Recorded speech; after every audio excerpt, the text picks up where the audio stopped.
আজ ২০শে জুলাই ২০২৬-এর বিকেল। আজকের এই বিশেষ প্রতিবেদনে আমরা আপনাদের দেখাবো কয়েক ডজন মার্কিন সেনা আর অসংখ্য আমেরিকান বিমান উড়িয়ে দেওয়ার এক বিশাল দাবি করেছে ইরান। ইরানের পাল্টা হামলায় আরও এক মার্কিন সেনার মৃত্যুর খবর নিশ্চিত করা হয়েছে। ওদিকে টানা নবম রাতে ইরানের উপর আমেরিকার বিধ্বংসী বোমাবর্ষণ। এছাড়াও হরমুজ প্রণালীতে আরও একটি জাহাজের উপর মিসাইল হামলা চালালো ইরান। আর পুরো গাজা দখলের ছক কষছেন ইসরায়েলি মন্ত্রী বেন গভির। তো চলুন শুরু করা যাক এই বিশেষ প্রতিবেদন। দর্শক বন্ধুরা, কয়েক ডজন মার্কিন সেনাকে হত্যা এবং বিপুল সংখ্যক আমেরিকান বিমান পুড়িয়ে ছাই করে দেওয়ার একটা বিশাল ঘোষণা করেছে ইরান। ইরানের এই দাবি গোটা বিশ্বে রীতিমতো তোলপাড় ফেলে দিয়েছে। আজ ইরানের দাবি, আজ ২০শে জুলাই ভোরে তারা জর্ডানে মোতায়েন থাকা মার্কিন বাহিনীর এমন ক্ষতি করেছে যা এই গোটা যুদ্ধের সাপেক্ষে এখনো পর্যন্ত সবচেয়ে বড় ধাক্কা হিসাবে প্রমাণিত হতে পারে। আর এই ক্ষতি গতকাল ১৯শে জুলাই চালানো হামলায়ও করা হয়েছে।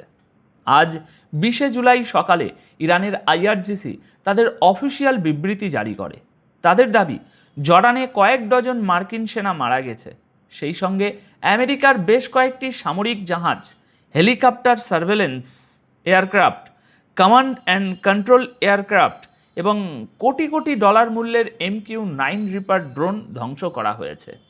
আইআরজিসির দাবি, জর্ডানের আল আজরাক এলাকায় মার্কিন বিমানের জন্য ব্যবহৃত একটা দুটো নয়, বরং ২০টি হ্যাঙ্গার ব্যালিস্টিক মিসাইল দিয়ে ধ্বংস করা হয়েছে। এই হ্যাঙ্গারগুলোতে বিমান রাখা হতো, আর সেখানে থাকা কয়েক ডজন মার্কিন সেনাও প্রাণ হারিয়েছে এই হামলায়। এগুলো ইরানের আইআরজিসির দাবি। আপনারা সমস্ত খবরের কাগজের হেডলাইনগুলো পড়লেই বুঝতে পারবেন বিষয়টা।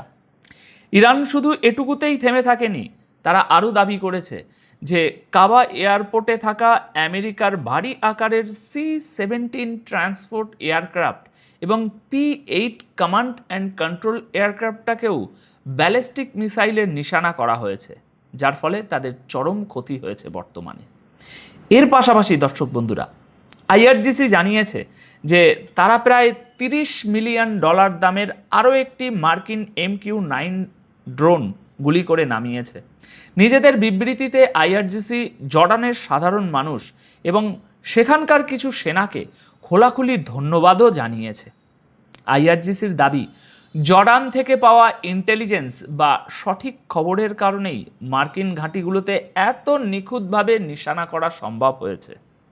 অর্থাৎ জর্ডান এবং অন্যান্য আরব দেশের সাধারণ মানুষের সাহায্যেই ইরান এত নিখুঁত হামলা চালাতে পারছে, এবং এই কথা খোদ ইরান নিজেই স্বীকার করছে। নিজেদের বিবৃতিতে আইআরজিসি বলেছে যে জর্ডানের মানুষের এই সহযোগিতা জেরুজালেম অর্থাৎ আল কুদস শহর, যেখানে আল আকসা মসজিদ অবস্থিত, তার মুক্তির পথকে আরও সহজ করে তুলেছে। ভাবুন, এই কথা কে বলছে? ইরান বলছে। যদিও আমেরিকা এখনো পর্যন্ত ইরানের এই দাবিগুলো নিশ্চিত করেনি। তারা কয়েক ডজন মার্কিন সেনার মৃত্যু বা এত বড় সামরিক ক্ষয়ক্ষতিও স্বীকার করেনি। আপাতত এই সব কথাই ইরানের আইআরজিসির দাবির উপর ভিত্তি করে বলা হচ্ছে। দর্শক বন্ধুরা, এটি ইরানের আইআরজিসির একটি অফিসিয়াল বিবৃতি।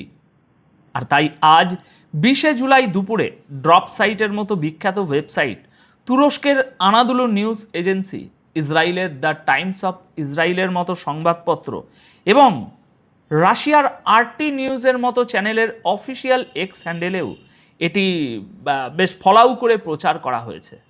খবর যখন এত জোরালো হয়, তখন আমরা খবরটাকে ঠিক এভাবেই আপনাদের সামনে পেশ করি।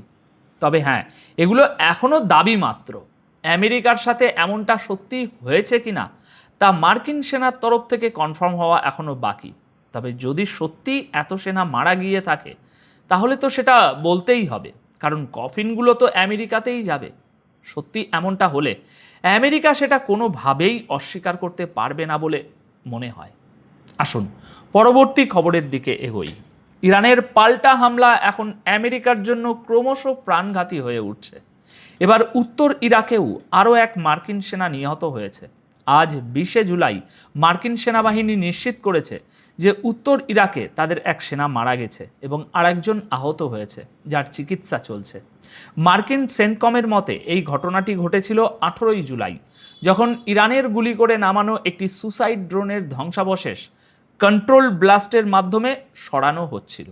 সেন্টকম বলছে ওই কাজ চলাকালীন বিস্ফোরণ ঘটে এবং তাতে এক মার্কিন সেনার মৃত্যু হয় এবং আর একজন আহত হয়। দর্শক, এই খবরটা এমন সময়ে এলো যখন 1 বা 2 দিন আগেই আমেরিকা স্বীকার করেছিল যে জর্ডানে ইরানের ব্যালিস্টিক মিসাইল ও ড্রোন হামলায় তাদের 2 সেনা মারা গেছে। অর্থাৎ বর্তমান এই যুদ্ধে আমেরিকা নিজেই অন্তত 3 জন সেনার মৃত্যুর কথা নিশ্চিত করে ফেলল। অন্যদিকে ইরান ক্রমাগত দাবি করে যাচ্ছে যে তাদের পাল্টা হামলায় মার্কিন বাহিনীর এর চেয়েও অনেক বেশি ক্ষতি হয়েছে। এবার দর্শক, আমেরিকার হামলার কথায় আসি।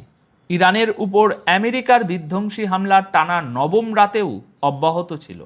আজ 20শে জুলাই পড়তেই আমেরিকা আরও একবার অন্ধকারের মধ্যে ইরানের বেশ কয়েকটি এলাকায় তুমুল বোমা বর্ষণ করে। এর জবাবে ইরানও মার্কিন সামরিক ঘাঁটিতে মিসাইল ছুড়ে জবাব দেয়। রাত থেকে ভোর পর্যন্ত প্রায় কয়েক ঘন্টা ধরে এই লড়াই চলতে থাকে। সেন্টকম সকাল 7:30টায় ইরানের উপর হওয়া হামলার কিছু ছবি প্রকাশ করেছে। মার্কিন সেন্ট্রাল কমান্ড জানিয়েছে এবার তারা ইরানের সামরিক command centre, air defence system, সামুদ্রিক নজরদারি কেন্দ্র, নৌবাহিনীর সামরিক শক্তি, মিসাইল ও ড্রোন লঞ্চ সাইট এবং কমিউনিকেশন নেটওয়ার্ককে সরাসরি নিশানা করেছে।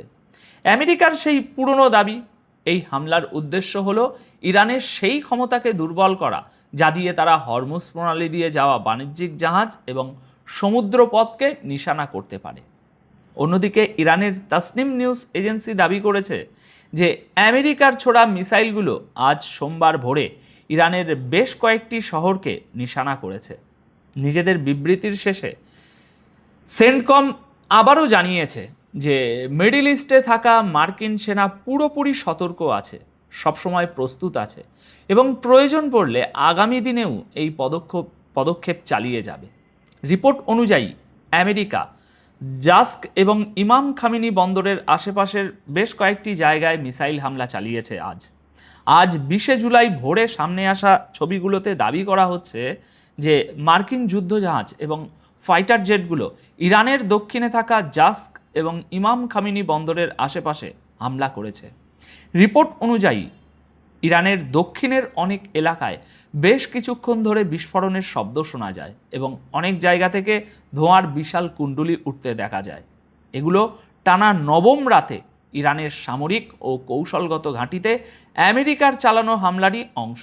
আমি দুপুর 2টো পর্যন্ত পাওয়া খবরের আপডেট আপনাদের দিচ্ছি, এরপর হয়তো আরও খবর আসতে থাকবে। আচ্ছা, এবার আসি হরমুজ প্রণালীর খবরে। হরমুজ প্রণালীতে ইরান আরও একটি জাহাজ পুড়িয়ে দিয়েছে। মিসাইল মেরে 2টো জাহাজকে রীতিমতো জ্বলন্ত আগুনের গোলায় পরিণত করেছে ইরান। হরমুজ প্রণালীতে যুদ্ধ এখন একটা ভয়ঙ্কর মোড় নিয়েছে। ইরান 2টো বড় তেলের ট্যাঙ্কারকে মিসাইল দিয়ে উড়িয়ে ধ্বংস করে দিয়েছে, আর ইরান নিজেই এই ঘোষণা করেছে। আজ 20শে জুলাই ভোরে ইরানের ফার্স নিউজ এজেন্সি জানায় 2টো তেলের জাহাজ আমেরিকার কথায় প্ররোচিত হয়ে হরমুজ প্রণালীর সেই রাস্তা দিয়ে যাওয়ার চেষ্টা করছিল যেটাকে ইরান আগেই অনিরাপদ ঘোষণা করেছিল। আইআরজিসির মতে এই জাহাজগুলোকে প্রথমে আটকানো হয়, বারবার ওয়ার্নিং দেওয়া হয় যে ফিরে যাও, কিন্তু তারা রাস্তা বদলায়নি। আইআরজিসি বলছে এই জাহাজগুলোর বিশ্বাস ছিল যে আমেরিকা তাদের বাঁচিয়ে নেবে, তাই তারা ইরানের ওয়ার্নিং পাত্তা দেয়নি, আর সামনে এগোতেই তাদের এইভাবে উড়িয়ে দেওয়া হয়। বিবৃতিতে বলা হয়েছে এরপর 2টি অয়েল ট্যাঙ্কারকেই মিসাইল দিয়ে নিশানা করা হয় যাতে ভয়ঙ্কর বিস্ফোরণ ঘটে এবং 2টো জাহাজই আগুনের গোলায় পরিণত হয়ে পুরোপুরি ধ্বংস হয়ে যায়। এদিকে ইউকে ম্যারিটাইম ট্রেড অপারেশনসও হরমুজ প্রণালীতে এই 2টি জাহাজের উপর হামলার খবর নিশ্চিত করেছে। অর্থাৎ ইরানের দাবি একেবারে সঠিক এবং জোরালো। এর মানে হরমুজ প্রণালীতে এই যুদ্ধ এখন আর শুধু আমেরিকা ও ইরানের মধ্যে আটকে নেই, বরং তেল বহনকারী জাহাজগুলোও সরাসরি এই সংঘাতের নিশানায় চলে এসেছে। এর সরাসরি প্রভাব সারা বিশ্বের তেলের বাজার এবং আন্তর্জাতিক বাণিজ্যের উপর পড়তে পারে, কারণ বিশ্বের অন্যতম গুরুত্বপূর্ণ এই সমুদ্রপথ এখন রীতিমতো একটা খোলা যুদ্ধের ময়দান হয়ে উঠেছে। লড়াইটা তো আসলে হরমুজ প্রণালীরই, দেখে নেবেন। এর ফল কিন্তু মোটেও সেটা হবে না যা অনেকেই এখন বসে বসে ভাবছেন। সবশেষে বলি, ইসরায়েলের কুখ্যাত ও চরমপন্থী মন্ত্রী ইতেমার বেন গবির আরও একবার গোটা গাজার উপর সম্পূর্ণ দখলের খোলাখুলি ঘোষণা করে দিয়েছেন। বেন গবির বলেছেন, পুরো গাজা আমাদের এবং পুরো গাজায় ইহুদি বসতি স্থাপন করা হবে। অর্থাৎ তিনি গাজাকে নিজেদের সম্পত্তি বলে দাবি করছেন। আজ 20শে জুলাই সামনে আসা একটি ভিডিওতে ইসরায়েলের এই কট্টরপন্থী জাতীয় নিরাপত্তা মন্ত্রী ইতেমার বেন গবিরকে বলতে শোনা যাচ্ছে যে যদি 3 বছর আগে কেউ বলতো যে আমরা গাজার 70% অংশ কন্ট্রোল করে নেব, তাহলে কেউ বিশ্বাস করতো না। এরপর তিনি বলেন, আজ আমি বলছি যে পুরো গাজায় ইহুদি বসতি গড়ে উঠবে, কারণ গাজা আমাদের। বেন গবিরের এই মন্তব্য এমন এক সময়ে সামনে এলো যখন ইসরায়েলি সেনাবাহিনী গাজার বিশাল অংশের উপর নিজেদের কন্ট্রোলের দাবি করছে এবং ফিলিস্তিনিদের ক্রমাগত তাদের এলাকা থেকে তাড়িয়ে দেওয়া হচ্ছে। বেন গবির এর আগেও বেশ কয়েকবার গাজায় সম্পূর্ণ দখল নেওয়া এবং ফিলিস্তিনিদের সেখান থেকে তাড়িয়ে দেওয়ার কথা বলেছেন, কিন্তু এবার তিনি খোলাখুলি বললেন যে পুরো গাজায় ইহুদি বসতি তৈরি করা হবে।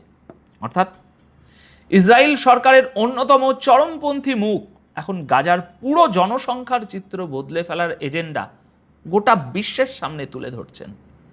কিন্তু নজর রাখতে হবে এই গাজা যেন আবার তাদের জন্য কোনো দুঃস্বপ্ন না হয়ে দাঁড়ায়। আপাতত এই প্রতিবেদন তাহলে এ পর্যন্তই। দর্শক বন্ধুরা, এই প্রতিবেদনের বিষয়ে আপনাদের যদি কোনো মন্তব্য থাকে অবশ্যই কমেন্ট বক্সে লিখে জানাবেন। ধন্যবাদ আপনাদের সকলকে।